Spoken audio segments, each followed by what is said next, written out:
આપણે દરેક ગાડી ફેરવનારા ઇંગ્લિશમાં બોલતા હોય એવું જરૂરી નહીં. આપણી સાથે વાઈફને લઈને નીકળ્યો ને તો ઇન્ટ્રોડક્શન કેવું કરાવે કે this my own wife. On એટલે શું, અમે લોન પર લાયા ટોપા? પણ આને તમારે ગુજરાતીમાં કરવું પડે. વડોદરા અમદાવાદ એક્સપ્રેસ હાઈવે ગુજરાતીમાં જીપીએસ ચાલતા હોય કેવું લાગે? ગુજરાતીમાં તમે જો જીપીએસ, જોકે ગુજરાતીમાં 2 જીપીએસ સિસ્ટમ હોય. હા, એક ચોંટાડેલું અને બાજુમાં બેસાડેલું. અહીંયા ખાલી ડિરેક્શન આવે તો અહીંયા સલાહ સૂચને આવે.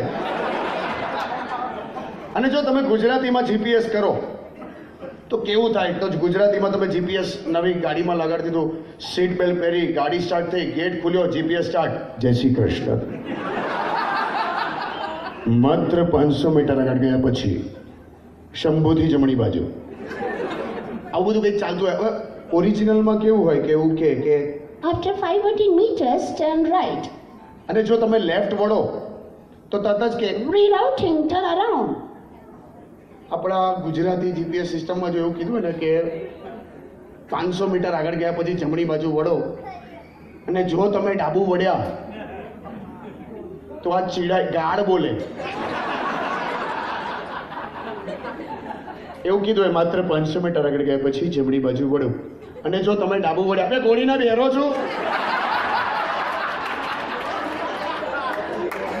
ડાબા જમણાનું ભાન નહીં, માં પહેણાવા ગાડી લઈને નીકળ્યો, ઘરેથી નીકળ્યો ત્યારનો ગૂંચવાયેલો છે. કામ કર, સાઈડ પર મૂકીને રિક્ષામાં જતો રાખ.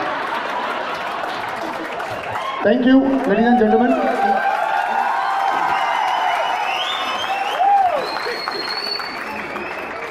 रग रग में दौड़े